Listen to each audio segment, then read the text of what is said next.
నారదాముని కోరిక మేరకు నారదామునిచే ప్రతిష్ఠించిన స్వయంభూ ఆలయం. మీరు చూస్తున్న స్వామినాథ స్వామి ఆలయం సుమారు 10 ఎకరాల విస్తీర్ణంలో 108 స్తంభాలతో 5 అంతస్తుల రాజగోపురాలతో విరాజిల్లుతుంది.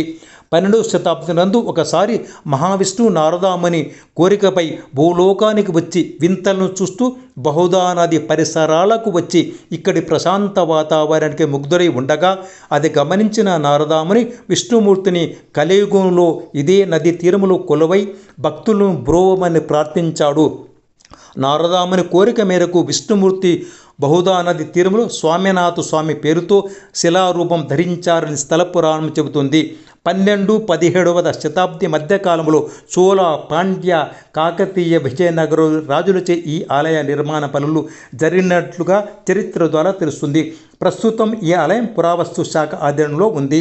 5 అంతస్తుల రాజగోపురములో 7 అడుగుల ఎత్తులో స్వామినాథ స్వామివారు పద్మపీఠంపై నిలబడి అభయ హస్తం రూపంలో భక్తులకు దర్శనమిస్తారు. ఈ ఆలయ గర్భాలయంలో ఎటువంటి దీపాలు లేకున్నా కూడా ఉదయం నుంచి సాయంత్రం వరకు వెలుతురు వచ్చేలా గర్భాలయాన్ని నిర్మించారు. ఈ ఆలయం అంతర్భాగంలో దేవతలు నిర్మించిన ఆలయం కూడా ఒకటి ఉందని చరిత్ర చెబుతుంది.